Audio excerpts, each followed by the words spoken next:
everybody, and welcome along to the B Team, TexAgs' brand new show to take you home from work on Tuesdays, Wednesdays, and Thursdays.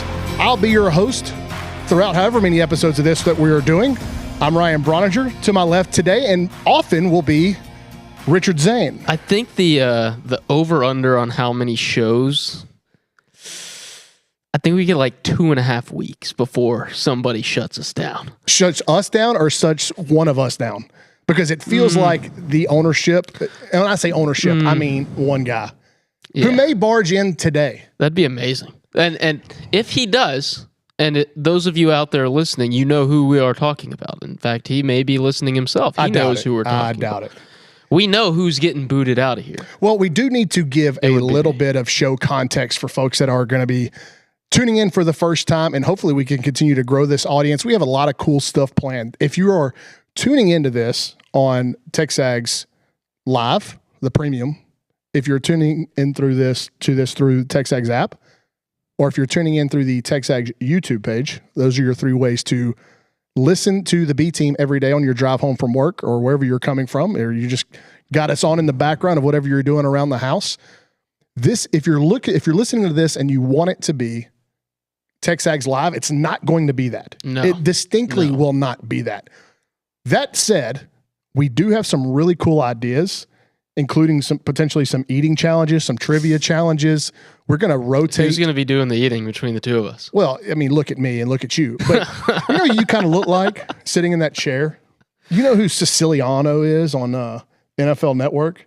No, I'm not. I don't watch too much NFL Network. I'm not sure I get it on my Optimum TV cable subscription. He's I got to talk about that. We got something on the show today to talk about. I'm a cable big MLB Network guy, obviously. I get that through my MLB.TV, but I'm not. Who's this? I'm going to look him up. Siciliano.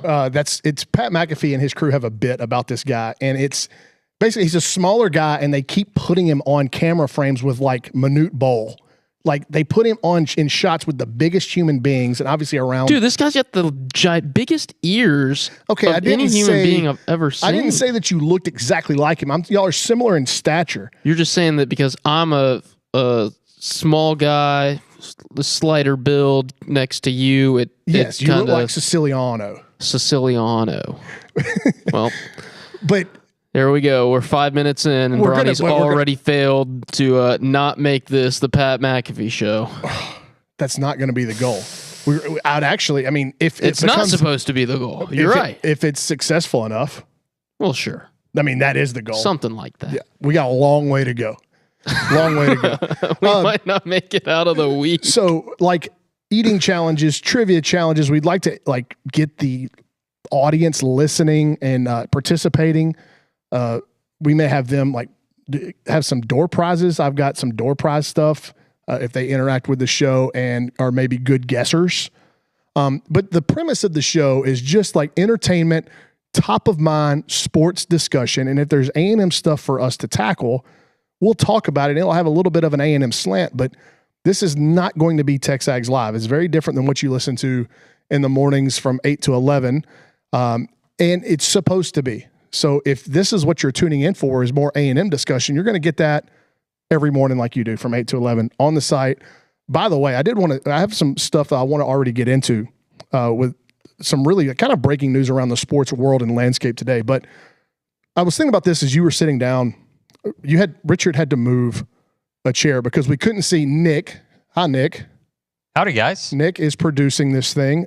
Kate Bickham will also be helping produce. Let me just for y'all real quick. Let me just give me 1 second here. Hold on. Oh, we're gonna ride the white lightning. We're riding the lightning at 4:19 p.m. As crisp as it did out here. See, it sounded amazing. I already went to the gas station, and I typically try to bribe Nick. Nick is an issue. For those of you listening that don't know Nick, Nick is addicted to white monsters. There are worse things to be addicted to, Nick Savage. So, on the grand scheme of things, it's not great, but it's certainly not bad. I'll put it squarely in the fine column of addictions. And we are not condoning white monster usage or not usage. We are just stating a fact that Nick Savage loves white monsters. And at one point, he told everybody that he drink white monsters. What's that? Let's be clear here. The drink White Monster. Yes, the drink White Monster, as opposed to what else, Nick? Yeah. What else could you be referring to? Well, okay. So what my story is he decided that he was going to quit drinking these as often as he was. I didn't like that. Nick is a very stoic guy. You're a very bad influence. No, I'm not. Because can I finish the story so people can understand what we're talking about? Yes. Okay, so everybody understands where TexAgs is. There's a Shell gas station within walking distance. In the mornings, I would typically come in with a cup of cold black coffee, and I would go down to the gas station, and I'd get a protein shake to put in it about the time it gets halfway done. And I drink half the black coffee, then go and pour a protein shake in it to try to extend the coffee drinking experience. I don't know that I like coffee, Richard, but I like the coffee drinking experience. It makes me feel like it's probably one of the things that I've gotten into as I've gotten older. It's like, I don't know if I like coffee, but I do like the experience of drinking coffee and having a cup of coffee in the morning while you're talking or working, whatever. I just like the aesthetic. I like the feel. So I go down there and I started to go into the production room. It's like 8 o'clock in the morning, right before the main show starts. And I'll say, does anybody in here need anything from the gas station? I'm going down there. And I will look at Nick and I'll say, Nick, do you want a White Monster? And Nick will say, no, you say, do you want to ride the Lightning? Okay, let's be very clear here. You're right. I say, Nick, would you like to ride the Lightning today? And Nick, as he was trying to overcome his urges and his vices, he would say no. Okay, but he didn't. When he said no, Richard, he looked at me and he wasn't convicted. I could see it in his eyes. He really wanted one. And so I decided that I was going to test Nick's mental fortitude and his resolution of his spirit. And I would go down there, even if he would tell me no, I'd buy a White Monster and I wouldn't hand it to him. I'd put it on the shelf behind him. One day I put it in the cubby holes. If you can flip to Nick's camera. Yeah. Flip to your camera, Nick. Those cubby holes way back there. Yeah, that's good. 30 feet behind Nick. But still, even if I put it on the shelf, the ledge behind him, he's so engaged and locked in producing TexAgs Live, he can't see that. He's not looking at that. Kay Nagley sits in that desk right behind him. So she's looking at this can of White Monster. So I thought I was being a good friend and coworker by putting this temptation in front of him and making him, strengthening his spirit, strengthening his spine and his resolution. Come to find out, this guy's still crushing them. Well, I wanted to give you this show, the original B Team show, the best version of me, Bronny, and that takes a little bit of White Monster to give you the best of me. That. So I love that you dive into it. That's my favorite thing, and we're going to be diving into some bits that, when you work in an environment like TexAgs, and our owner, listen, you and I and Nick too, we have so much to be thankful for that Billy Lucci has had a major hand in, correct? Including this show. Would you agree? Sorry, Billy? Being involved in the creation of this show? No, I said we have. See, you're not even paying attention. So time out. It is the B team. Yes, I will kind of float in and out of consciousness and paying attention to the big guy. Work. I will be doing some work every now and then, but right now I was actually doing B team related work because I don't know if we did a great enough job of advertising where this was going to be, although I think we definitely told them it's going to be on TexAgs.com and it's going to be on YouTube. There was a thread started at 4:19 titled, Where is the B Team? So what I was doing, Broninger, was I was ensuring they got the link to TexAgs.com/live and the TexAgs YouTube account, Nick. So no need to thank me. I'm not a hero. Anyways. You can pat yourself on the back with those scrawny arms that we talked about. Anyway, what I was saying is, for as much as we owe Billy, narratives get built here. a story told is not a story told at the TexAgs offices unless it's embellished to make the subject of the story look as right or wrong as they possibly can. Is that a fair assessment? Oh, yeah. I'm dealing with one of those almost on a daily basis when the Detroit Lions get brought up. Oh, yes. Maybe we'll debunk that one day. We do have some NFL stuff on the show rundown today. Nick, would you say that's a fair assessment? We have a rundown? Well, I just have some ideas. Nick, would you say that things get embellished? Yes, the narrative has been built for me, and some of the things are just not true. But with this show, Gracious. I'm telling you, it's the B team for a reason. Break the mic. I need a flathead screwdriver. If anybody's listening and driving, can you go find us a flathead screwdriver somewhere? If you're driving around College Station, get us a flathead screwdriver. Anyway, so we are going to dive into some bits that have been embellished, no questions asked, but I do think they will be fun, and it'll give us, I think it's going to give the listener a little bit more of an inside look of what life is actually like here day to day. You don't know how many times I have been asked in public settings, private messages, talking to people at the baseball field, what's it like to work for Lucci?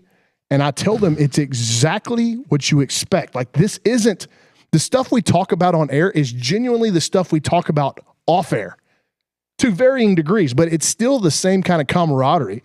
Language is usually cleaned up. Where? Myself. Oh, well, I thought you were talking about maybe during the go hour, which I was like, but the I know language is cleaned up in the go hour too. I know that at some point we're going to get Olin Buchanan on here. And this show, Nick, just get ready. You can tell Kate if he's producing that day. This show isn't on radio. There is no FCC. Yeah, there's no FCC. There's no nothing on the spec. Guys, I'm really, really tempted to just go ahead and get it over with and say the first one, but I'm not going to. I'm not going to. I'm not going to, but I'm really tempted to do it. So anyway, we're going to have rotating guests. We will never have on this show. We won't have any guests like call in or Zoom. It's going to be somebody's going to walk through that door right there. And they're going to come sit right down here next to me, and we're just going to talk. And most of the time, it's not going to be about A&M sports. It's going to be about a lot of different things. I was talking to Luch earlier. He may want to come in here and recap some of his, the guy wanted essentially a gold medal or a gold star for saving a woman's life and her dog's life from a black bear in Yellowstone. That the video that I saw, the bear was about the size of my dog, who weighs 44 pounds. And he texted me about it. He texted a group I was in about it. He put it on social media. I don't know what he wanted. Was he like deputy dog out there in Yellowstone? Smokey the bear? Smokey the Billy? It's just, anyway, I think he wants to come in here and maybe expound upon his recent vacation right before football season starts. But we will get into sports stuff. Look at this. Oh, he's sweet. You know what? We're off to a flying start. Cade Bickham is bringing in a flathead screwdriver. I might have to do this myself while I'm on air. Yeah. I got it, I think. You're going to clip this, Nick, because while you're go ahead and focus on that, okay? I'm going to read some chats from the YouTube chat. There are people actually paying attention, Brian. It's crazy. I'm already cracking this. Someone's calling this. Get this? This Fisher House? Fisher Price? I mean, what is Don't this? yell at me. Someone called this TexAgs After Dark. Not yet. Paul Hernandez said, getting 2021 Bama live stream vibes from this. Remember the watch along when I ruined the Devon A-Chain kick return for you? I don't know if it's going to get any better. Thank you, Kate. Can I throw a wrench at you? Okay, club baseball player. Jay Paul says that Doyer shirt makes me look a little sick. Props to spelling it correctly, Doyers. Hold on, can we go back to the chat? We got a Texas fan in the chat. Oh, sweet. Hey, the more the merrier here. We're not just focused in. Like I said, it's not just an A&M show. Two Texas fans. Can we go back, though, real quickly to the text about the live stream, the Devon A-Chain live stream? Or it's the Alabama 2021. We used to do these watch-alongs where Richard and I would sit in these chairs. It was in the old studio, and we would react to the game as it was happening on the YouTube channel. And everybody knows my affinity for Devon A-Chain, my favorite high school player I've ever covered, the best high school football player I've ever covered. Affinity is the way I would describe it, too. Okay. Well, I'm glad you understand. We're on the same page here, okay? Richard, because he does work. I'm not being funny here. He's working now. He's always working. He's always got his laptop. But Richard has got the Gamecast up. So Gamecast. When you say Gamecast, like it's a media stat broadcast. Like it updates in real time. It is faster than your TV if you're watching cable. By a bit. Like probably 25, 30 seconds? Probably. If you're on like a good cable feed and the cable feeds, it's probably like 15 seconds. One of the reasons that we had to do it in that old studio, because I remember we did one of them outside the studio, maybe the first week, and we could hear Kyle Field from across the street, and it was kind of ruining the moment of us reacting to what was happening live. So everybody remembers the Alabama game in 2021. And Devon A-Chain's kick return, one of the most electric moments in Kyle Field history. Maybe, you're making a top 5. It's going to probably be in there. It's going to be in a lot of folks' top 5, okay? That'd be an interesting topic. You can go back and pull this up because it's still, the internet lasts forever. You can't take it off. So it's still there. You can go back and look at this live stream. Richard's got his laptop in his lap. A-Chain breaks through the first line and makes that move toward the left. And I know then, because I've watched him play so much football, that's a touchdown. But Richard has to look at his screen. And I get it in the moment. Like you're like, did this really happen? Because it was such a big moment. But it did take away from like the raw emotion of like just watching it unfold in front of you. Yeah. And you never, like with me and Vaughn, like I could have taken my shirt off. Yuck. Oh, if, in that case, you're welcome for saving everybody from that. The internet. Jeez. You're welcome, internet. What else? Are you still introducing rundown and stuff we're doing today? No. What else are we doing? No, we can talk about. Are we just you have going? something? Do you have something you want to talk about? No. I mean, so obviously the big news that dropped right before, and I don't even know like the intersection of sports and pop culture. Are you talking about the biggest news of the day? Is that what you're going to introduce right here? According to somebody that you're very close with, called it the royal wedding. I saw on social media. Well, I was talking about like. There were some blonde girls in here, and one of them was in tears. Are you talking about the Nathan Eovaldi news that he's out for the year? Nathan Eovaldi rotator cuff. Yeah, the Rangers. That's but the Rangers, news of the day, right? The Rangers had how long did they play good baseball where they got like within 4 or 5 games of division lead? It was probably a good month and a half. Month and a half? I thought it was less time than that. Probably. But outside of that, they've not been great. No. And I think they're back. I'm gonna look it up right now, but I think they're back below 500. If not, they're sitting right at it. Let's see. MLB standings. It's definitely become a 2-team race in that division, right? It's Houston, Seattle, and Texas. I'm glad you brought up significantly. Yeah, the Rangers are they're a game below 500. Wow. They're 7 games back, 66 and 67. So we were going to start with blonde girl get engaged to tight end. Okay. Now we're going to start with Major League Baseball. But now that you have turned, I'm glad to pass, like just blow by that. And I'm sure they're going to be a lot of people. Callie says she was in tears. Callie, you need to chime in on the chat, okay? Quit texting us. Super chat, okay? Stop texting. Now, to her credit, she was in the chat originally. She said, this is my new favorite show, but now she just texted me and said she was in tears. Join the chat, Callie. It helps with the algorithm. Chat. Exactly. It helps with the algorithm. Like, subscribe, comment, follow. Here's where I'm going to have an issue on this show with top-of-mind sports stuff is the intersection of sports and pop culture. And look, there's no doubt that I mean, the Instagram post by Taylor Swift and Travis Kelce about their engagement, I looked, it had 17 million likes. So I broke the news to Kay Nagley, and I broke the news to Callie Garner. I broke the news to the Big Jen. I saw it first. For whatever reason, somehow I saw it first. It's just bizarre to me that... No problem with it. I don't have a problem. I mean, like people, what do we say? We love love. I love love. I got no issue with them getting engaged and getting married. The people that, and it's really Taylor Swift. It's not so much Travis Kelce. And I do wonder about the numbers that the Taylor Swift's fan base has brought into the NFL in terms of eyeballs and commercialization of stuff. Like I wonder the economic impact of that. And I'm sure it's great because she has a massive following. Probably, I mean, she's like this, I think, is it fair to say that she is this generation's Beatles? Yes, absolutely. In terms of popularity? I think she's the most influential, most popular artist out there right now. And I was looking at her page. She's got like 228 million followers on Instagram. I don't know who has the most. I'm sure it's a soccer player, whether it's Messi or Ronaldo, something like that. Maybe even a Kardashian. They'd probably be getting close to 1 billion. But 228 million followers is insane. Like I looked up, everyone knows I'm a Dodger fan. I was curious because I saw that number today when she made her post. The Dodgers only have like 5.2 million Instagram followers. Yeah, she dwarfs some of the biggest brands in all of sports. It's crazy how successful she's become. There's no doubting her popularity. And at the risk of getting in the crosshairs of some people, it's just not for me. That's fine. It doesn't move the needle for me at all. And really neither does Travis Kelce. And again, that's not me. It's a similar argument that I have, not even an argument, but a similar perspective I have. And Nick, maybe you can hop in on this because I think we've talked about it in the office before. Chris Stapleton. I recognize how great Chris Stapleton is. His talent, why people are drawn to him. I can listen to that rendition of the national anthem and go, one of the best versions of our anthem that's ever been played. Yeah. All that said, I'm not a Chris Stapleton fan. Like, his songs come on my playlist, my country playlist, and I typically skip them. And I'm the same way with Taylor Swift. Like, I understand. I don't listen to Taylor Swift at all. And Nick's a hater. Nick's a hater.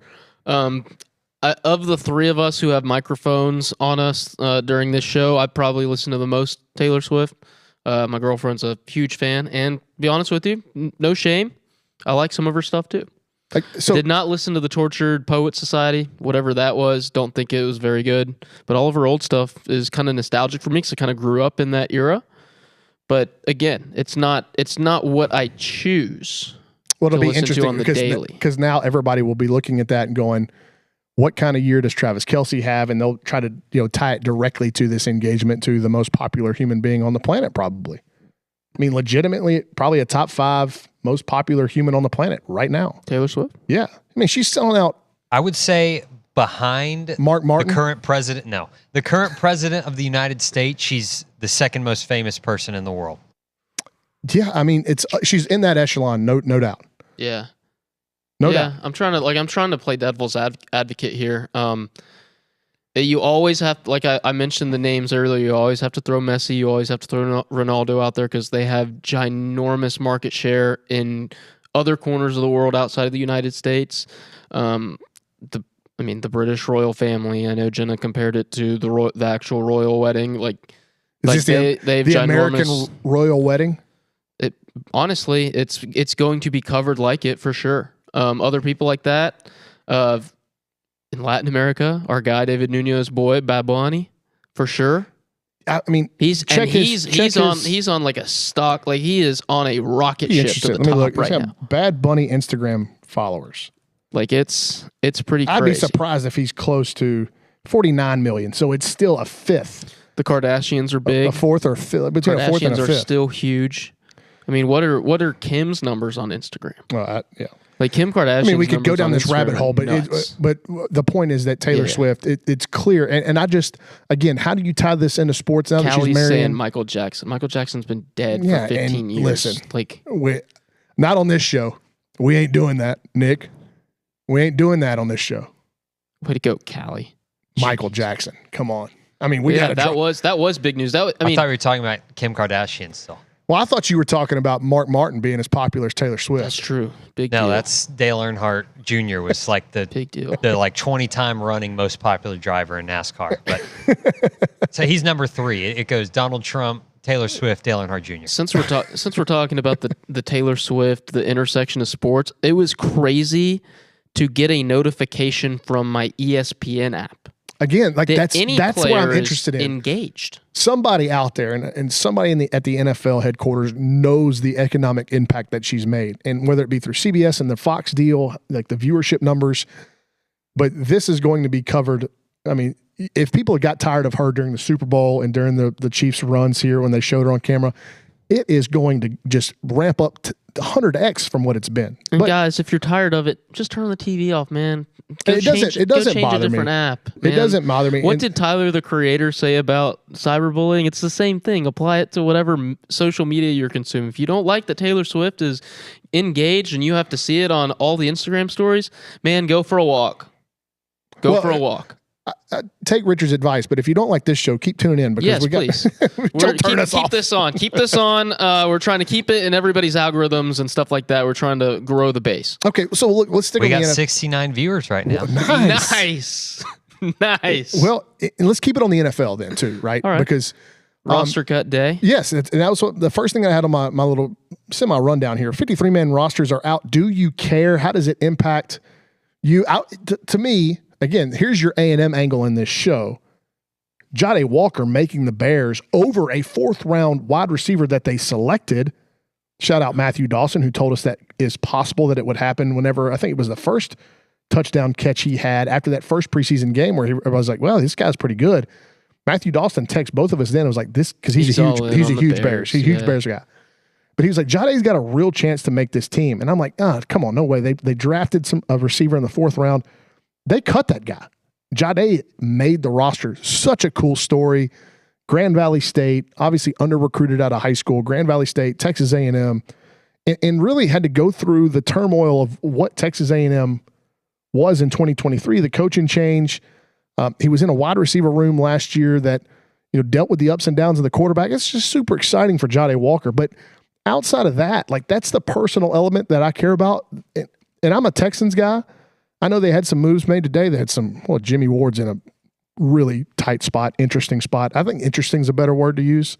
I don't want to get into some rabbit holes, but it really doesn't move the needle. Like, because for me, the Texans, if Stroud plays well, Mixon comes back, and they did a great job going to get Chubb, right? And Nico stays healthy. I like their receivers. Christian Kirk's there. Like, I feel like the Texans are going to score points, and I think they're going to be pretty good on defense. They should win the AFC South without question. I think they're the best team in the AFC South.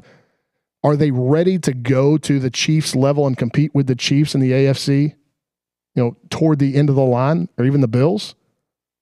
I don't know that they're there yet, but they're getting closer, and I'm happy with that. The Texans? Yeah.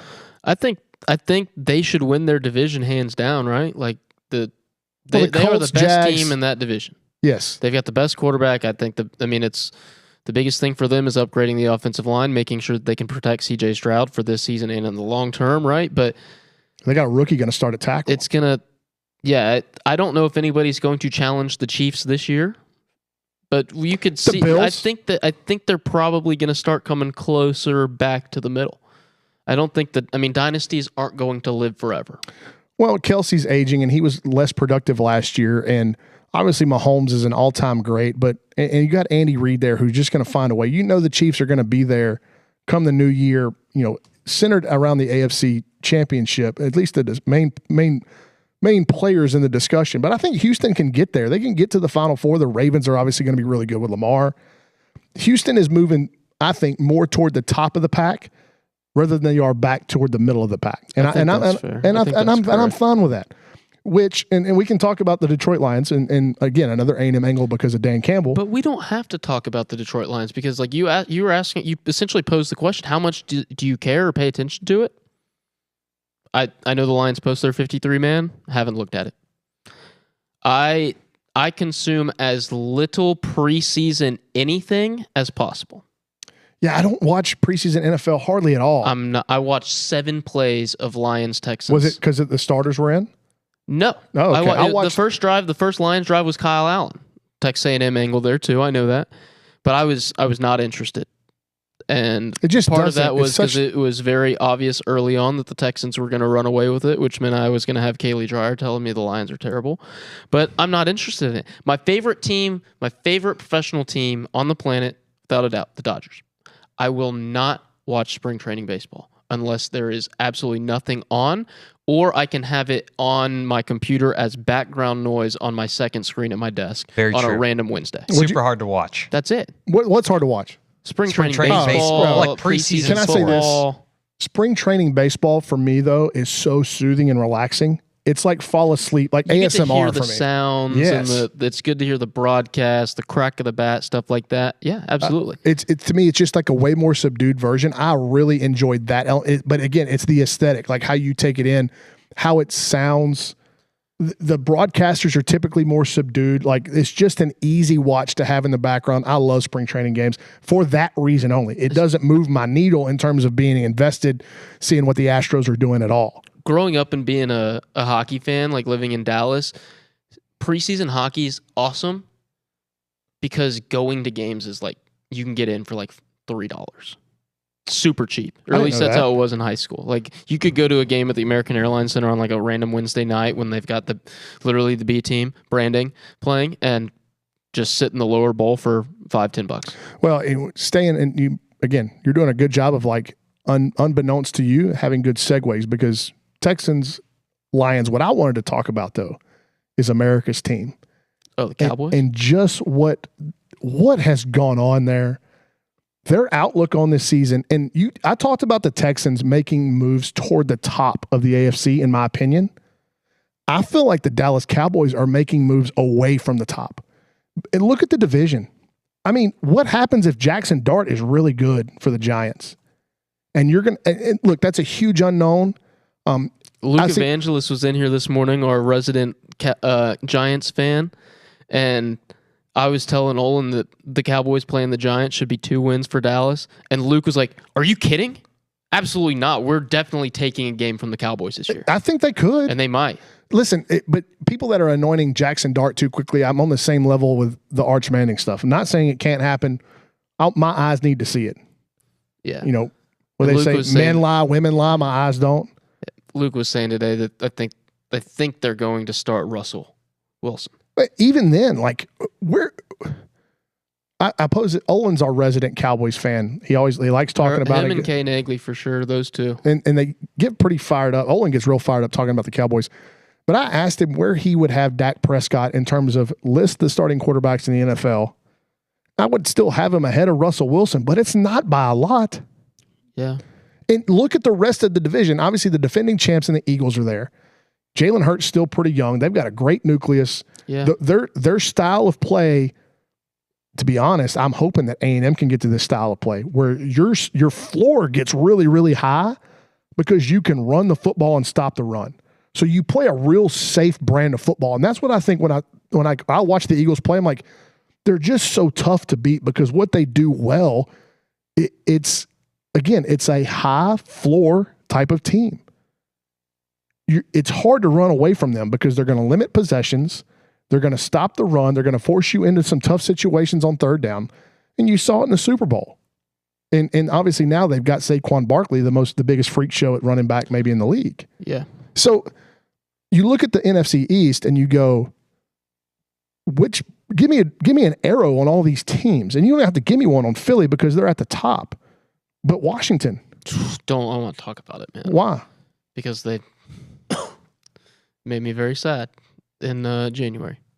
The Commanders? Oh, because they beat the Lions. Lions. They made me very, very sad. But you look at them with Jane Daniels and Terry McLaurin and just that whole nucleus. And McLaurin just signed an extension today. Point their arrow up. The Giants, I don't know. I mean, I'm not Russell Wilson. Obviously, he's like my age and still playing. But give me a direction on the Cowboys. And if you're going to have their arrow pointing up, give me a reason why.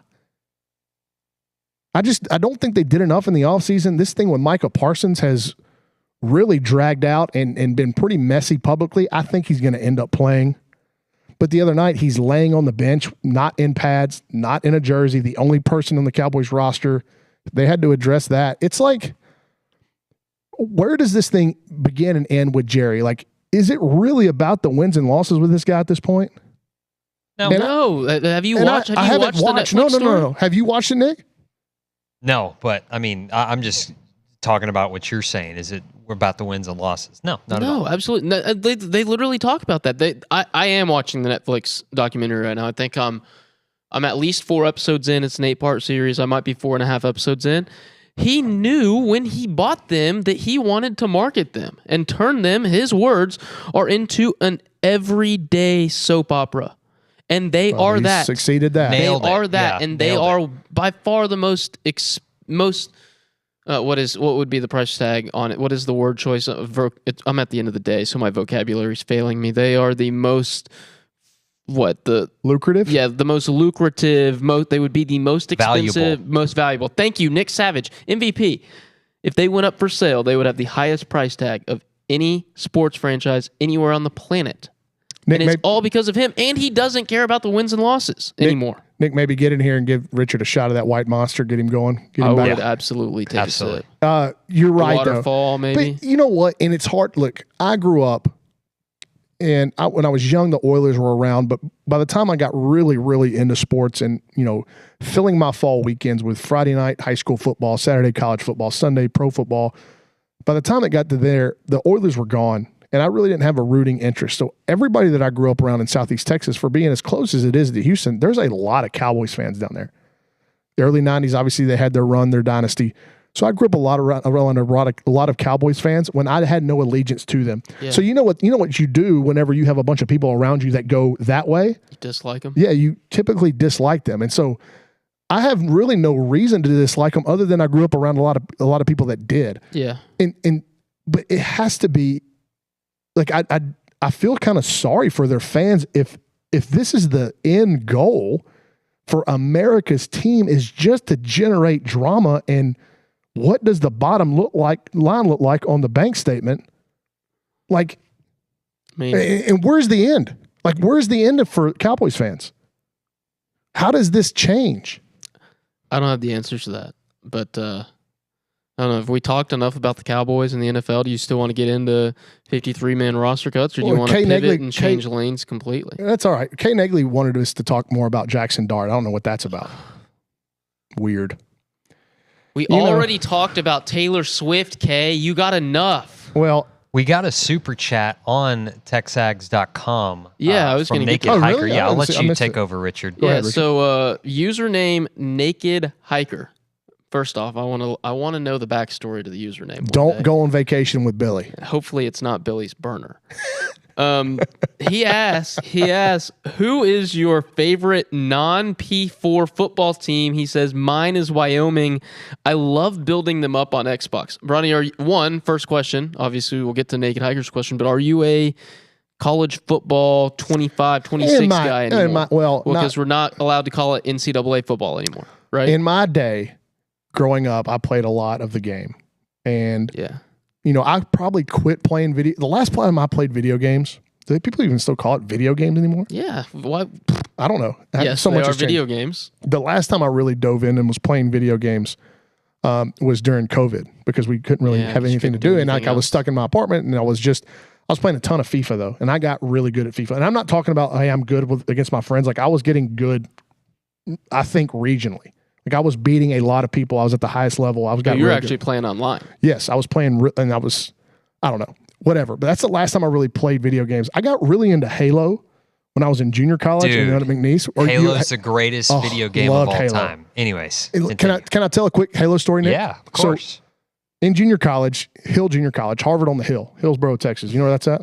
Yes, absolutely. I drive through it every time I go to and from Flower Mound, Texas. I've actually played a few baseball games at the Hill College baseball field. Yeah, it was a crackerjack ballpark. Amazing that like the railings in front of the dugout to like protect you or whatever were only like 2.5 feet high. Oh yeah, and center field was 365 feet from home plate. Yeah, and the wind howls up there on that hill. I had a really good offensive year at Hill. I would have loved to have seen what your OPS was at home. I think I hit 17 home runs in the fall, and then 9 in the spring. But I was platooning with one guy in the fall. We brought in a Dominican guy at semester. He spoke zero English. He said he was 19 years old. Was his birth certificate written in green crayon? Well, I didn't see a birth certificate, but I've never seen it. I've never seen a 19-year-old look like that guy did. He's got documentation. And anyway, so at Hill, we didn't have much to do in Hillsboro. Like, we would get dressed up, and when I say dressed up, we put on jeans, and back then Doc Martens. We put on jeans and Doc Martens and a polo or a button-down shirt. You know where we would go? The outlet malls. They're starting to tear them down now. I didn't know that. R.I.P. Yeah, I mean they're almost completely vacant. You've told me a version of this story where you guys would go try to pick up girls at the Walmart. Yeah, I had a couple of guys on my team that would go do that and walk through Walmart and look for females. And that is what we were working with in Hillsboro, Texas. So we had a couple of guys on the team that were really into Halo at the time, and they, I guess, because we didn't have anything to do, they sucked everybody in. And we had 2 guys on our team, Nick, that lived 2 doors down from me. So you have a suite, right? And you have suite mates. So a room of 2 and a room of 2 connected by a bathroom, shared bathroom. The suite mates next to us, one whole full room down, both of them left in the middle of the semester. One of them quit school altogether. One of them got kicked off the team. So we took that room, and there was a couple of guys on the team that drove through the town of Hillsboro and found couches on the side of the road. And we got 4 couches from the side of the road, put them in a square shape, had 4 just of those, 180-pound, 200-pound TVs that we put in every corner of the room, and we would system link them. So they had a cord that you could link all the Xboxes together. And every couch had a team of 4 sitting on it. And we would play system linked 4v4, 16 guys, 16 players at once, Halo. I'm talking about all hours of the night. 16 guys, 4 couches, 1 video game all night. Wow. It got real. I'm in. You made it real awkward there. And we had so much White Monster. So many White Monsters. You definitely were not drinking energy drinks. Mountain Dew. That sounds like a Mountain Dew heavy night. No, that sounds like a 40 from the gas station kind of night. Some of the malt guys, liquor. For sure. In Hillsboro, they didn't have many options. I was only 19 years old at the time. We do not condone underage that's drinking. right. That's right. There's some people in the chat that definitely need to hear that. Do not condone that. Don't do it. But we would. I'm talking about like get off of practice, go get a bite to eat. We had some Canadians on our team that apparently they didn't have Taco Bell in Canada at that time. They loved Taco Bell. They would go Taco Bell. Oh, and it is. I mean, when was the last time you had Taco Bell? I don't want to go in. It's our first show. I don't want to go into like talking down on a public company. It's been a while. I will eat at Taco Bell once a month, Nick, at least. There's one across the street from my apartment. Fantastic. I'll take Taco Bell. Do they still have the traditionals on the menu? Mexican pizza? I don't care. I'm not getting a quesarito. I'm not getting a Crunchwrap Supreme. I'm getting like 6 crunchy tacos and a Mountain Dew, and I'm going to sit on my couch. That's wildly unimaginative. I don't care. That's what I like. What's your Taco Bell order, Nick? 2 beefy 5-layer burritos. Thank you very much. We got so far away from Naked Hikers. Yeah, the question was what non-Power 4 team is your favorite? Because he wants to know what games you play on Xbox. Oh, and we got into Halo. Well, and now I was Taco Halo. Bell. I'll take the blame for that because I reacted to Halo. Non-P4 team. Wow. I mean, it just feels like there's not a lot of options now. I'll tell you who I used to play with on the old games, and a lot of Aggies that are listening aren't going to like this, is Texas Tech. Because I loved the spread offense. They had Torian Henderson at running back, and you had Nehemiah Glover and Carlos Francis. Was it Francis that was the receiver? They didn't have any of those players in the old video games. They had like running back number 5 and wide receiver number 9. But I loved Tech's playbook. I was a huge Mike Leach fan. And whenever I knew that baseball was going to be my thing. But whenever I started watching his offenses at Texas Tech and how he was taking these kids that really weren't highly recruited at all, and it felt like he had guys running wide open. And how many times did he just absolutely torch A&M over his career in those 2000s games? I just became a big fan of Mike Leach. So I was I used Texas Tech a lot in those games. And then obviously, you know who else was a really good pick in those early games? Virginia Tech. Michael Vick, Marcus Vick. When I would play mobile quarterbacks were a killer in that game. When I would play the NCAA games when I was a kid, I was pretty unimaginative, but I was playing on my PlayStation 2, playing the NCAA 2005 with Desmond Howard on the cover. I wanted to set records at Texas A&M. That's all I wanted to do. So who's your quarterback? Stephen McGee. Duh. And now you're friends with him. And I was the running back. And now you're friends with him. Yeah. Isn't life grand? It's amazing. Yeah. We have a super chat that came in from Sterling Cable. Was El Quisador open when you were there, Brawny? I guess he's talking about in Hillsboro. We didn't, if it was there, we never ate at El Conquistador. We would go to El Tapatio, which was across the highway. And what is it called? Is it queso flamiado? Does that sound right? Queso flamiado? It's an appetizer. It's like a ton of melted cheese, and it's not like regular queso where you can just regularly dip a chip in there and pull it out. It's like stringy, like it pulls away from the bowl. And you have to it takes some gumption. Like a lot of times you have to take a chip out, spoon the flamiado onto the chip. Anyway, at El Tapatio, they had some queso flamiado. It was so good. It was so rich, and you were guaranteed to be doubled over within 45 minutes of eating it. And those poor sweet bathrooms at Hill College got wore out. But you know what? You'd risk that. You'd take that pain because it was so good. The only thing there that was edible. Visual. Yeah, that was. Well, it's called the B team. What do you think you're going to get here? The toilet bowl team? Yeah, it doesn't mean that it needs to be the booty juice team. Hey, listen, if you want to interact with what we're doing here, and you super chat, as long as it's not vulgar or demeaning, we'll read it. Super chats on YouTube, premium chats on TexAgs.com. I lied to you earlier, Naked going Hiker. back I'm to sorry. So I don't know what El Conquistador is at all. I imagine it's a Mexican joint. Tex-Mex place in Hillsboro, probably. I could Google it to find out. But to answer the question, my favorite non-P4 team would probably be the hometown, the North Texas? North Texas Mean Green. That's a good shout. Yeah. I like that. How about, I'll throw in mine real quick. Service academies, Army, Navy. Triple option? Of course. Time out. Of course, this guy Army, is Navy, going baby. with the service academy teams. Nick Savage, thank you for your service. He didn't really.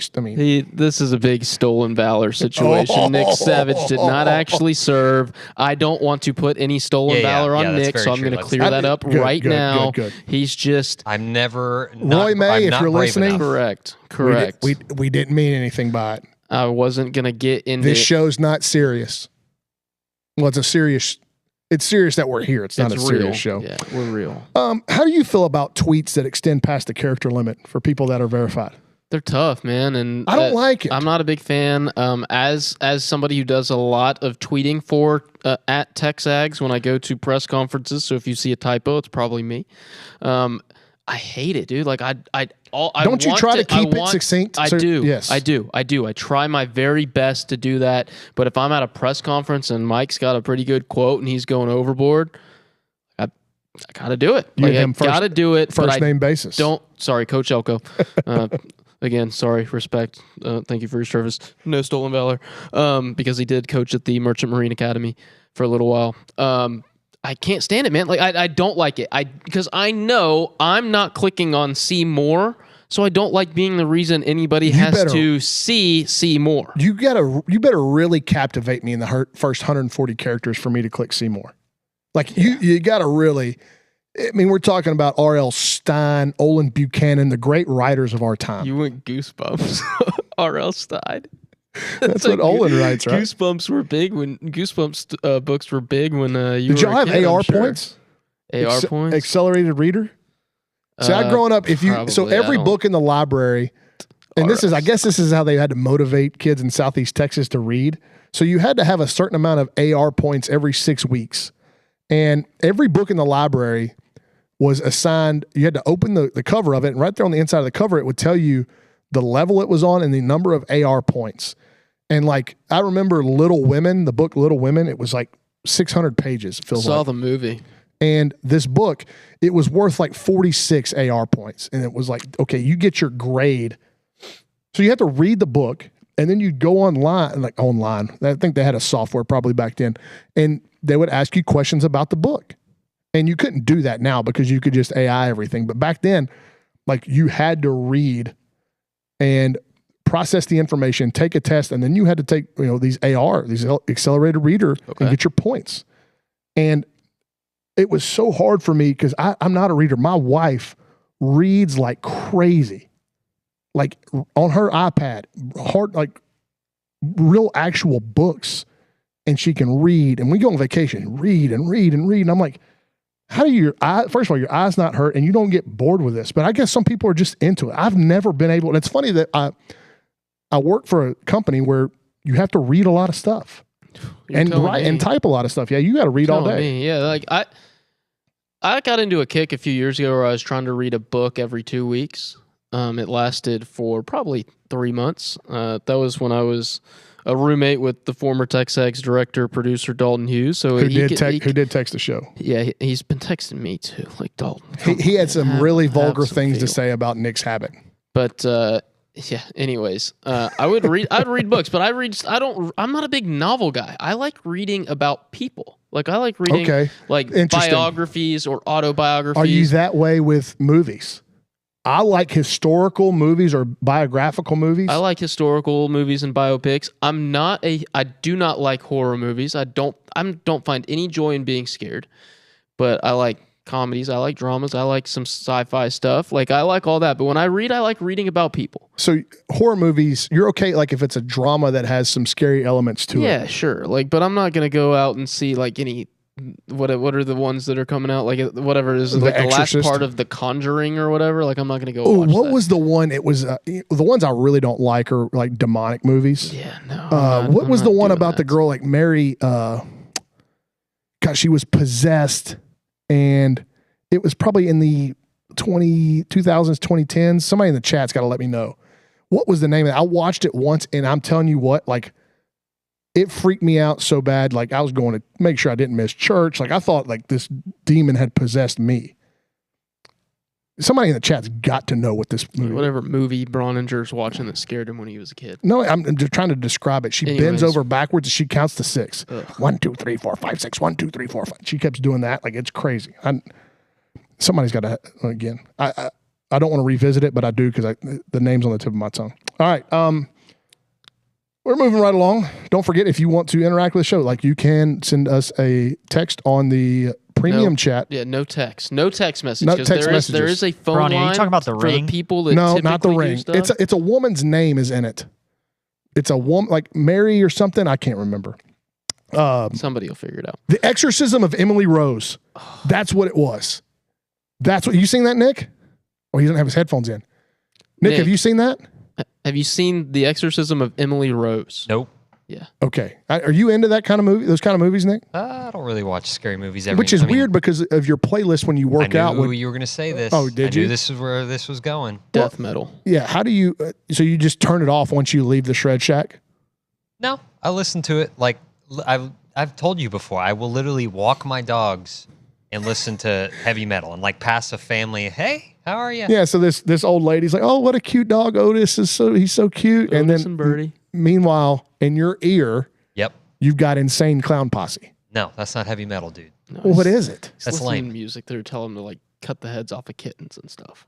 I thought that's what Insane Clown Posse was. Is it? I don't know. I don't listen to them. not metal enough. But no, you said text. The 693-1150 number that we use on literally every other TexAgs, that will not work. The only way you can chime in is via premium chats on texags.com/premium/live, or you can chat on the YouTube page, or you can do a super chat on the YouTube page. And if you super chat us, as long as it is not vulgar or completely out of line, we are going to read it. And that's something we're going to start doing, I think, a little bit more going forward. Freddie in the chat said that The Exorcism of Emily Rose is based on a true story. No. Weird. No. You don't believe in that? I don't. You believe in aliens? Yes. I think, well, first off, I think aliens need to believe in themselves too. But I think it would be insanely naive and self-serving and self-centered to believe that we are alone in this ginormous, expansive universe. So you are on the record of believing in aliens, but you do not believe in ghosts or demons? I don't believe in ghosts or demons. Okay. Nick? I don't believe in ghosts. Aliens are real, though. Yeah, somewhere out there. Aliens exist. I just don't know if they're like the teeny tiny little green men that they're constantly portrayed in like cartoons and stuff. Like I don't think they're that, but I definitely think there's life somewhere on Earth and somewhere else other than Earth. Maybe we could find intelligent life on Earth one of these days. But I think I don't think we're alone in this universe. No chance. Okay, as we go forward to this show, like I said, every day we're just going to grab some top of mind sports stuff that's happening, and legitimately, like I'm going to start either a group text or something where we can send videos in. Yeah, and I want to have some videos that we can play every day. Nick, did you get the one that I sent earlier? It's like Instagram. I do. Reels, I do have it. Yeah, it can be real, but hold on, not the reels that sometimes mean. No, I was gonna say we're like old. We're old. We're not on TikTok. We're on Instagram Reels. So whatever trend you're seeing on TikTok this week, we're gonna catch in 2 weeks from now. And I'm fine with that. And the girls at the office, and Luke, they hit us with these new words. And like, I refuse to give the Chinese government my my info on TikTok. That's real. I believe in that. Like I definitely believe that's a data leak, and y'all are all for sure. Y'all are all like falling in line to the Chinese machine. Don't get Nick going down this road. Yeah, Nick, and definitely make sure Olin's not watching this show, or we might get some crazy intel. It's funny. We do have this is an Asian video that I've sent to Nick. Okay, so this is awesome. So if you're watching us, check this video out. Again, this is the stuff that we're going to send each other. This is like. Oh yeah, you sent me this. Yes. So this is if you're just listening to us, if you're driving, don't look at your phone. This is a Japanese infield practice, and this coach is hitting the fungo. He's got batting gloves on. What do you think the exit velo is on those? He is crushing balls at these dudes. That's got to be like 105 at a minimum. I sent this to some of my players, and I'm like, hey, he is sizzling this fungo at these guys. And they're like, yeah, the number one job if a coach is doing that is, okay, I want to catch it, but first off, like, get out of the way. Get out of the way and just use my glove. So this is the stuff that I want us to send to the group. Is like, this is a really cool video. I could watch it for hours. I could watch this for literal hours. And he's got baseball pants on and batting gloves. And he is just, I'm talking, rifling these fungos at these dudes, and they're picking it up, going across the infield. The Japanese baseball culture and their kind of, I say hierarchy, the Japanese baseball, I guess the structure is what I'm trying to say, of how they bring kids along. It's like all day baseball sometimes. Like, it's legitimately like you break for lunch like you would at a normal job, and then you go back to baseball. They've got a setup over there that is truly unique. They just won the Little League World Series, right? That was Chinese Taipei. Oh, whoops. Good job. Like, have you seen like the Japanese like high school state championship games? Yeah, well, the national national champ. Like, it's insane. They fill up those big league ballparks. It's amazing. It's amazing. But we're gonna do stuff like that. Like, we're gonna have a group chat where we send like cool videos that we find. And legitimately, some of the stuff that I wrote down today for our ideas was, I was scrolling Twitter and seeing some of this stuff. And I want to ask you this. Or you got something? I want to go back to Freddie Rodriguez, who's the guy who says the exorcism of Emily Rose based on a true story. He also chimes in a little bit later. It goes back to our aliens exist thing. I want to just go ahead and preface this with, Freddie, you are asking the wrong guy. What do you say? You are asking the wrong guy. Ronnie, you'll get there in a sec. You're asking the wrong guy. He says, if aliens exist, would they also be in need of salvation? Would the sacrifice of Christ on Calvary also extend to extraterrestrial life? This is not where I saw the first episode going. I'm the wrong guy to ask that question. He is definitely the wrong. All I'm going to say. We're not bringing religion into this, but Richard's the wrong guy to ask about Jesus. I'm not saying anybody's right, anybody's wrong. I do not have the answer to that, nor am I educated enough to... Leave it. Stop. Yeah, we're done. Leave it there. It's just, we went all over the place. Well, we can't get taken off the radio. So there's no FCC here to shut us down. Religion, aliens, politics. I mean, we've checked 3 pretty good boxes. So demons, it's been, and death metal and white monsters. This show's had it all. I mean, you set the bar. Like, my goal was to set the bar as low as possible so we get better. But we're steadily climbing. Reach the standard on day one. Shout out. I don't know if this guy's listening. His name's Gary Guest. He lives in Bryan. He's been around the Bryan baseball scene forever. He has a life motto, and his sons, they're huge Aggies, by the way. They tailgate for every home game. They're great. His son played college baseball about the same time I did. He was at Texas State, but he has a life motto, and it's great. Don't peak too early. So no matter how old you get, you just keep getting better, right? Don't peak too early. I love that. My 10th high school graduation reunion is my 10-year anniversary is scheduled for September 25th. So. Are you going? No, because I didn't peak too early. Well, it's also a game week. I feel like you'd be more tempted if it was during a bye week. No, I wouldn't be tempted anyways. So some of the things that I have written down are just going to be what I'm scrolling through Twitter and seeing. And here's something that happened today that we didn't talk about in the office, but I thought it was super interesting with this Fox Sports deal with Dave Portnoy and the Big Noon Kickoff. And now he's part of that broadcast, right? Mm-hmm. And it came out today that he won't be allowed in the stadium for the week 1 opener between Texas and Ohio State. Yeah, but did you see what our old friend said? Yeah, we're going to get to that. So Ross Bjork, story. I don't have the tweet pulled up, so I don't want to be verbatim. Nick, I don't know if you can. I can find it because it came from Ross Dellinger. But Ross Bjork, former Texas A&M athletic director, came out and said, "Look, we didn't do this. This was Fox." Yeah. And I saw Barstool Big Cat responded to that and was basically saying, "Well, Fox doesn't own Barstool, but I'm like, Fox owns the talent. They're paying for the talent on the show, so they technically can not allow him to come into the stadium and that be their decision." I don't know. It seems convoluted, but I thought it was so interesting that you just know Portnoy too. Like, if this was legit something that came from Ohio State, there's no way that he wouldn't make some, long-winded video about it and try to continue to demean Ohio State in every way possible.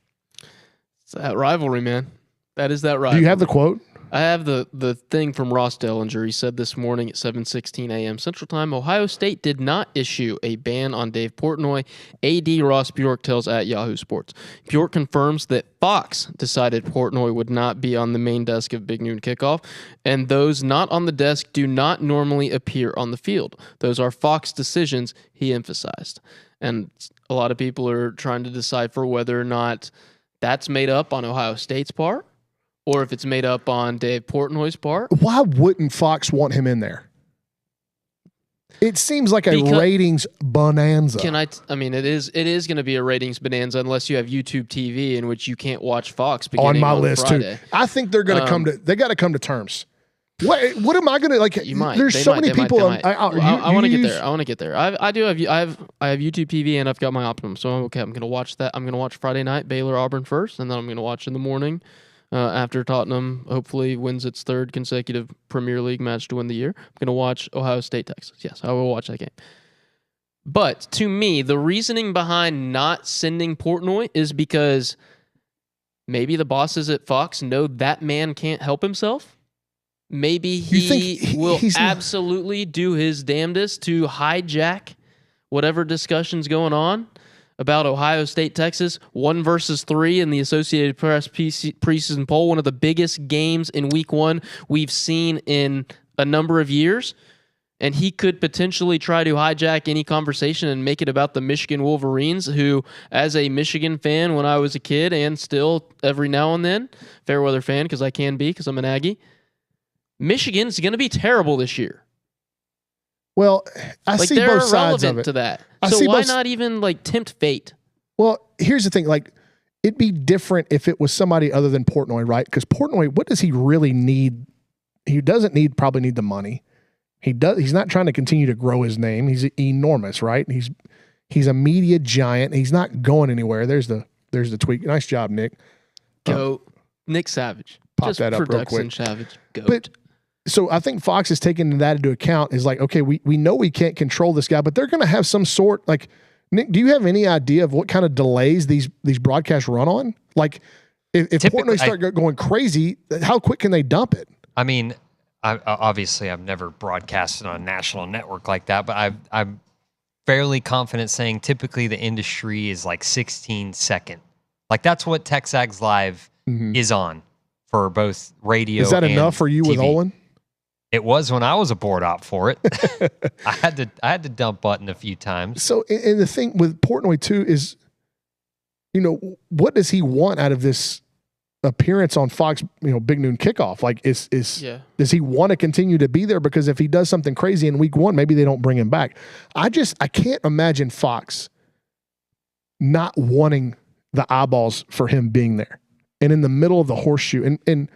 Are they worried that somebody else might do something stupid? I'd hope not. I'd hope that Ohio State fans can kind of sort through all the banter and just, be decent humans. Give it back to him, rib him, all that kind of stuff. That's great. You're holding the national championship trophy, so you have some ammo to fire back at. But this is really I was so curious when I read this about whose decision was this. We may never know, but TJ Lerman on the YouTube chat. Ohio State won't let Barstool do their college football show before that game too. Fox wouldn't hire Portnoy only to hold, not have him do this. Oh, so he's saying that Ohio State won't let Barstool do their own sport. So maybe Ohio State's trying to do a little soft ban on all things Barstool. That would, to me, it would make more sense if the institution made this decision rather than Fox Sports. Doesn't that make the most sense? That would make a little bit more sense, but you never know. And also, I think it's also very likely that our old friend, the snake oil salesman, might have stepped in it again. Well, I'm hoping that Fox and YouTube TV can come to some sort of agreement so I can watch the games this year. And it's not just football. I mean, there's a lot of the World Series. Be everything. Yeah, be a lot of the sports that I intake. So I would be looking for another, television provider if they can't come to terms because it's that important. The American League postseason games will be on Fox this year. Fox networks. And Yordan Alvarez back. I'm hoping the Houston Astros will be participating in those games. I think they on their way to hopefully another AL West crown. I think they need one more pitcher, Nick. I think you were saying that, before we started the show, the Astros could use one more arm. But the offense has been so up and down. Jordan is going to have to almost be the savior of the offense to get them, I think, back to World Series contention. But I will say this, and I'm trying to take my Houston Astros homer glasses off. I think they've built a culture that if they get in, they're a threat every year. I would agree. Especially with Correa back and, Pena playing the way he is. If Jordan's the guy that he can be, he doesn't have to be, best hitter in the AL type of guy, but if he can take that lineup to where they're scoring 5-6 runs a night, they're going to win a bunch of games because I think they can really pitch, especially the front end of the rotation. Josh Hader being out's a killer. We'll see what Craig Kimbrell can do. I think he was probably sitting on his couch. The Astros had to call him. They had no other options. They had to call him, but we'll see what happens. I mean, I think they can get to the ALCS. I don't know if they can win it. I think they're a good team. The Dodgers aren't in that dissimilar of a situation either. I would agree with that. In LA, you're kind of hoping that the Sunday game against San Diego, in which they kind of exploded for 7 runs late, hit 5 home runs, that kind of sparks them. They do own the tiebreaker over the Padres, who are a really good team. And you want to talk about good front line starting pitching with nasty bullpen stuff. Oh yeah, they're really good, and obviously they've got star power in their offense, so they're still a threat to win the National League West. But the Dodgers hold the tiebreaker over them, so that's key. The Dodgers currently one up with them with I think 32 to play, and they don't play each other again, so that'll be interesting. I'm not sure the Dodgers are good enough to win it all this year, but there's also this thought that who in the NL really sets you on fire? The Brewers. I'm going to get there. But the Dodgers, I think there's this thought in baseball that the Dodgers don't care about the regular season. They just know they can turn it on when they play in the postseason, which as a baseball guy who's watched baseball for my entire life and sitting next to you who knows more about the game than I do, I don't buy that. I don't buy that at all. I don't think that's possible. I don't think you just magically turn it off and on in that sport when it's a sport built on failure. You can get hot. Yeah. But it's not mentally turning it on and off. I don't think they were that good last year. They won the World Series. They were a good team, but I don't think they were that juggernaut that we had all hoped them to be. As far as teams in the National League, man, the Brewers are giving me 2021 San Francisco Giant vibes, and I know the Giants did not win the World Series. They didn't even get out of the division series that year. They lost to Dodgers in 5. That team won 107 games. So the 0-1 Mariners, right? They can win, but what I'm saying is they win in miracle fashion. They can blow you out. They can slug. They can small ball you to death. They've got the starting pitching to get it done. They've got the bullpen arms to get done.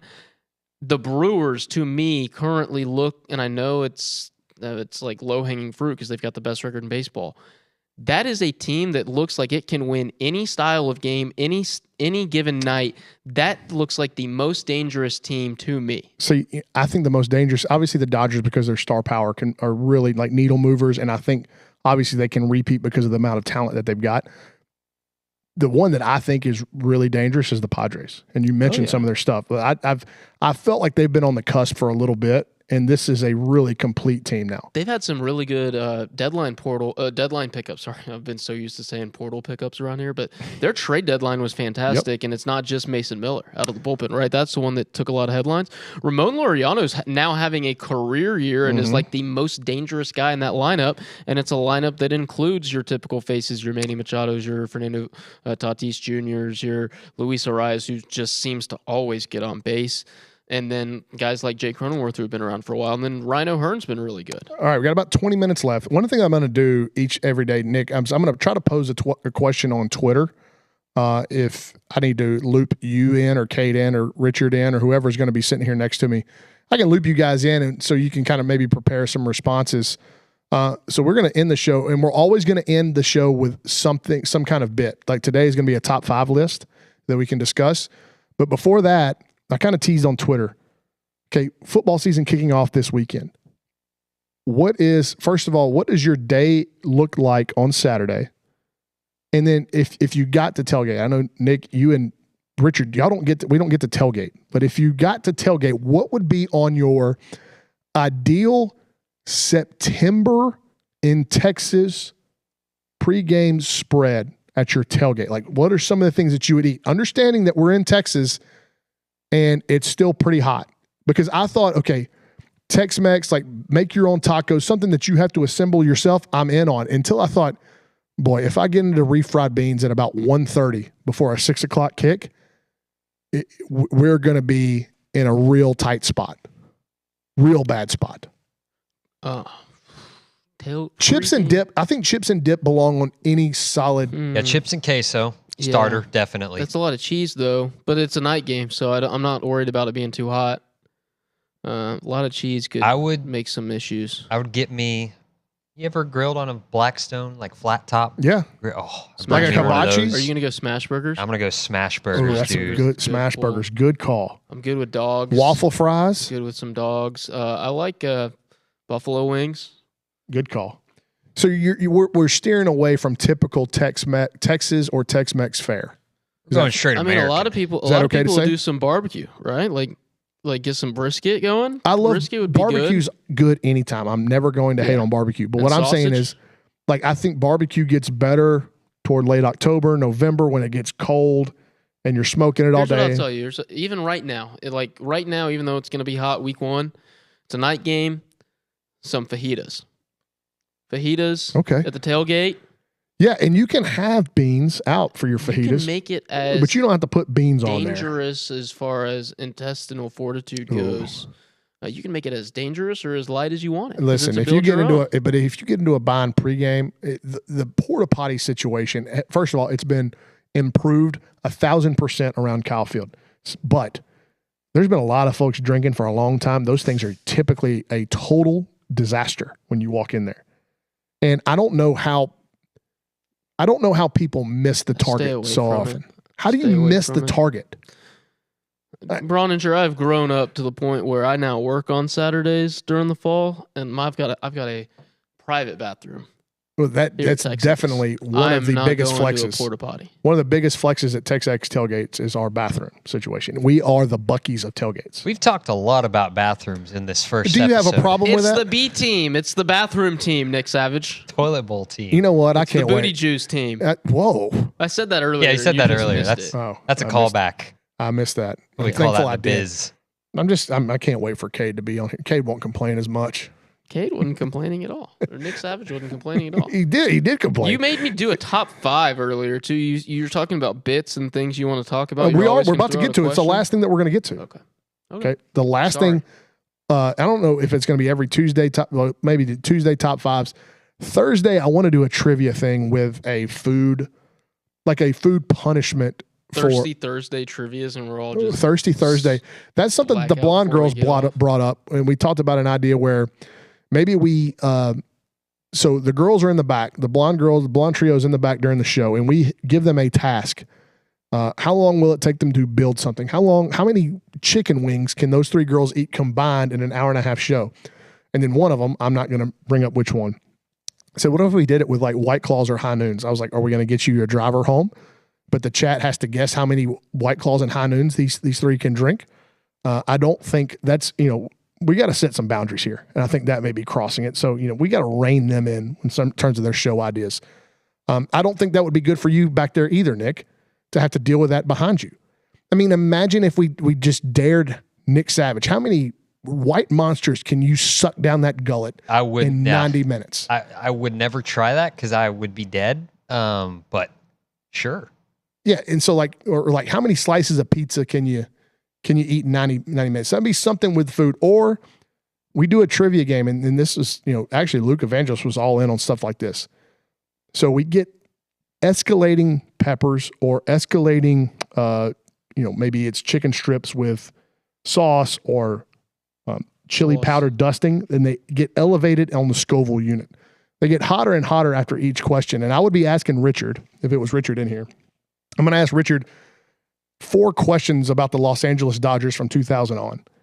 And, for every question, if he gets it wrong, he's got to go up on the levels of heat he must eat if the question is wrong. And you have a niche category. Everybody has a niche category that they think they would be good at. So you go in with an advantage, but if you miss one, you got to eat the chicken wing. So I think we're going to do something like that on Thursdays. I haven't come up with a bit for Wednesday, but on Tuesday, we're going to do top 5s. And so I'll give you a little bit. I'll let you guys do a little bit of research, Nick. So I don't have to share mine today. Yes, we're doing it right now. Oh, but it's the last thing. But today's Tuesday. Tuesday, Wednesday top. No, I said Tuesday top 5. Wednesday I haven't come up for the bit. I'm open to suggestions, chat. By the way, it'll be before we get into this. Something quick. It'll be fun to look at after the show. A&M depth chart came out. They posted the game notes for UTSA, so maybe a little bit of homework for all of us tonight to dive into that. And then I'm sure love homework. Well, Olin and Nuno will get into that tomorrow on TexAgs Live. I got a master's degree. I'm not doing any more homework, Nick Savage. Man, see, he gets crabby quick. Oh, I'm getting crabby. Have you eaten your Snickers? Also, hey, listen to this. If you're local and you're listening to this and you have something you want us to sample, whether you're starting your own cookie business or you make hot dogs, whatever, this show has no limitations because it's got no expectations. So we got no limitations because we got no expectations right now. Bring it in. Again, as long as it's not vulgar or crazy, we'll eat it right here in front of God and everybody. I'm not trying to advocate for free food, but I'm saying if you got something you're trying to get out there and you want to, you're starting an ice cream company, bring some ice cream up here. You want a lactose intolerant? Idea? No. You want a Wednesday idea on the premium chat LHAG12. Quote, way back Wednesdays, take a throwback Aggie player, any sport from different eras. Is this kind of like that thing that, like, it's popular on social media that dudes don't ever have to talk when they hang out? They just name obscure players. Ooh. I do like that game. Mine would be Blaine Shane Vogel. Shane Vogel. God, I see, it wouldn't even be that. Sorry. I would go Esteban Uriegas. I mean, we go football too. Travis Schumard. Michael Schumard. Travis Schneider, Michael Schumard. They were on the same offensive line together. I think they predate Evan Ike by a couple of years. I'll go with my obscure name, Stephen McGee. Your best friend. And your idol on NCAA 2005. Okay, top 5. We're going to end the show with this today. Last 15 minutes. I'll pose this question to Nick and Richard. I'm posing it to the chat right now. So if you've got some good responses that you don't hear when we discuss, feel free to insert them and maybe we'll get to them before we get out of here today. The top 5 best places to people watch. I'll start and we'll see if you guys have this on your list. You ready, Nick? Let's do it. The airport. I do have airport on my list. The airport is incredible. I have airport at 3. 3? I have airport at 3. Okay. Were you gonna go 5, 4, 3, 2, 1? No. I don't even have mine in order. 5. Yep. I had airport at 3. Airport at 3 is just the airport in general is. You see some crazy stuff. It's like crazy stuff. When I go to the airport, I feel so much better about my time management. And just like my overall organizational skills, where that's something that it's hard to compare you to everybody else in the world in terms of your organizational skills and how you manage your time until you get to the airport and you see people running around like chickens with their head cut off. They can't process like gates moving. The worst thing somebody can, like, if the desk worker comes over and says, attention, all customers on flight 971 to Boston, your gate has moved from A71 to A19. And you watch people's heads spin. I'm like, all you got to do is pick your stuff up and walk down the aisle. It's on the other end of the terminal. So airports, I do agree. We traveled one year. I'm trying to remember what year it was. 2022, TexAgs cruise traveling to SEC Media Days. Media Days were held at the College Football Hall of Fame and the Omni in Atlanta. It's the same place we were just at this year, Nick. And we had some issues with our flight. We were supposed to be on an early-ish morning flight, like a 10:30 flight, and we were supposed to be connecting in Tampa to get to Atlanta. I don't know why you would ever need to connect to the busiest airport in the entire world, but we were. And we get a text probably about 10 minutes out from Bergstrom. We're flying out of Austin. We get a text that our flights have been changed. Now, there's a crew of 5 of us flying together. Some of us are on one flight. Some of us are on a different flight. So we wanted to go straight to the airport. And we wanted to get it all checked out by a gate agent, make sure we're all traveling together. So we get all that settled. And our flight, instead of flying super early, is now going to be like 4 o'clock. We're going to get in early-ish evening kind of thing. To make up for the fact that we had to sit at the airport for 6 hours, Southwest offered us $100 a piece, but I was the first one to find that out. Ooh, so I called. Good information to have. And I am a good friend. I am a good coworker. I let everybody know. When I told Olin Buchanan to watch that man run through the airport to get to his $100? Yeah, to get his $100. Amazing. You should have as soon as he started off, you should have taken video. That should have it was that we could have used and that. Actually Kirk Bowles, because he was on our flight. Like those two gonna pass. Those two running through the airport. You get an old man like Olin. You get him a free $100. Oh, he's never been more fried. He was happy. He was moving. You don't realize how many memes we could have used. It might have been $200 of Olin running through the airport. Just if you would have got a quick glimpse of him, we could have turned that into. It was good. So much. Okay, another place. Top 5 people watching on my list. Second place for me, Walmart. I did not have Walmart on my list. I actually didn't have any shopping places on Walmart's my list. on my list. Good pull. That's a good one. It's the Redneck Riviera, baby. It is. I mean, you walk through Walmart, you see people that can be their own dad. You can be. I'm telling you, I don't know where these people come from. I'm highly entertained. I'm not put off by this. I'm just saying this is what my eyes see, and I go to Walmart. Now, I prefer, other grocery stores are available, and I prefer those. But Walmart definitely made my list. I think it's fantastic people watching. Have you ever heard the Rodney Carrington bit about Walmart? Probably, but you can refresh me. No, I probably shouldn't quote any of it. But for everyone listening, it's definitely worth the listen. Okay. All right. What else you got on yours? Well, I want to hear the rest of your list. You have 2. Well, we were going kind of. So me and Nick had Walmart. At my first at 5, I had tailgates. Because you can run the entire spectrum of human being on a college football Saturday. You can see some things. Don't you feel like Aggies are more normal though? Aggie tailgates are pretty normal. I mean, like if I went to a tailgate in Gainesville, and I have been to a tailgate in Gainesville, you can see anything. You can see some amazing scenery, and then you can see some things that make you go, ugh. Ugh. Nick, did you have tailgate? Kind of similar. I had anywhere on A&M's campus. Like even as a student, I remember like walking to class and just like looking at everybody. But it kind of, Similarly related to tailgates, at 4, I had NFL games. See, I don't go to a lot of them, but I can 100% understand that. Like, I see that. Some of the things people wear to NFL games, those are not my people. They are not my people. Like there are certain colleges that I feel like have NFL type. Ohio State's fan base me feels like an NFL fan base. Oh yeah, for sure. I don't go to a lot of Texans games, but I could 100% understand what you're talking about. I'm not singling out one team. No, I know. It is all 32 of you. Like imagine the people watching. Okay, fine, I'll single out a team. Imagine the people watching in Buffalo, New York. You're hanging out with Pinto Ron. Oh, I mean, whenever the Raiders and ketchup.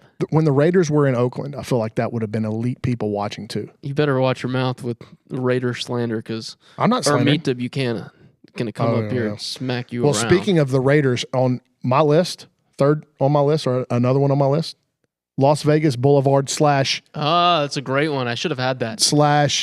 I should have had that. Fremont Street. That's a great one. Went to Vegas during the spring. See some things you don't want to see, and you also see some things you enjoy it really is. It's like there's part of it that's a culture shock that you hear this stuff about Vegas, especially. Well, you went for your first time, right? Not too long ago. Yeah, and so, could I lump casinos into this? Yeah, like casinos would have made my list too, but I just decided to go to Las Vegas Boulevard and Fremont Street because that's where I saw. I mean, some of these people look like they've been on the slot machines for 3 days. Probably have. This one woman, God bless her, I bet she had 3 dozen cigarette butts in the ashtray next to her. And she just kept, I don't know how much money she probably put in that machine. But she was 3 cartons of Pall Malls in. You know what I'm saying? It was like, my brain doesn't fire at that level to be able to understand and comprehend how you do that. So I had Las Vegas Boulevard. Nick, you got a third? And kind of similarly related, but I'm going to say this. Everyone's going to make it weird, but it's not. Like the beach. 1,000%. The beach/water park is on mine. Yep.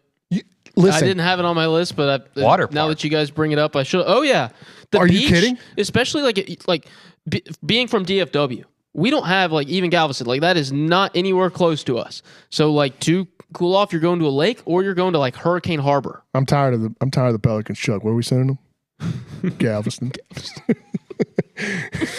The muddy water, brown water. They got that dirty ass water down there. The amount of self-confidence some people have at the beach or the water park. That is it.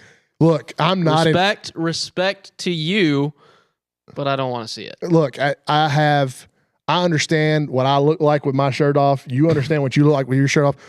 The only person that I think has any kind of misnomer about people wanting to see them without their shirts on in this company is, well, I won't even say it. He's ripped though. He is. He is in great shape, but that still don't mean we want to see it. That's why my tarp stays on. But yes, I have my shirt on until I don't, until it's time. I'm in the water for a long time. That's when I take my shirt off. There are people that walk around these water parks like they are Victoria's Secret / male Calvin Klein models.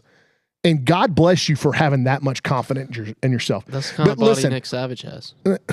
After a summer in the Shred Shack. Shred Shack. But listen. Some white monsters and some death metal. I don't need to see. In the tattoo situation on some of them is wild. Yeah. But it is. It's great people watching. And I wish that I had some of the self-consciousness. Not self-consciousness, because I don't think these people have a ton of self-confidence. Yeah. So it does make me a little bit envious, but great call there, Nick. Good one. Beach/water park, elite people watching. I have Disney on my list. You ever been to Disney World? I was young, but again, just like your NFL one, I totally see that. We went not too long ago. My sister turned 21 and she wanted to do the drinks around the world at Epcot. You see people from all over the world at Disney World. They all flock to Orlando, Florida, Central Florida. It's the mecca of Mickey Mouse and stuff. You see some crazy stuff. You see some crazy stuff. And you're definitely going to see thousands of children throwing tantrums. And seeing the different parenting styles, Disney World has got to be up there. You will see some crazy things from outfits. You'll see some adults full-on cosplay. Very odd to me. Not my thing. Not my people. Respect to you. I'm not trying to yuck. I'm not trying to yuck anybody's yum. Okay, but I'm really not. But come on. You see a lot of stuff at Disney World that's come on. Things that make you go, Okay, the last one for me, and so you have to hang with me here. Some of these areas and these situations are similar, but I have SEC tournament in Hoover, Alabama. Okay. I sit there when I go to the Hoover Met and I pull up to the ballpark and it's great. It is a fantastic baseball watching experience. I highly encourage, if you're a college baseball fan, Omaha's great. And Omaha is, it's heaven for college baseball. It is the mecca of college baseball. And you should go if your team's there. You should go to Omaha, even if your team's not there. How much fun have we had on our trips to Omaha? Just a lot of fun. Just way too much fun than I can remember. And I can't emphasize enough, though, I think the SEC tournament is better. It's a better baseball watching experience. You're closer to the action. The press box, for me, is in a much better spot. I can see and hear it's an open-air press box. And then you get to the ballpark. For me, I was getting to the ballpark like 8:30. The first game started at 10.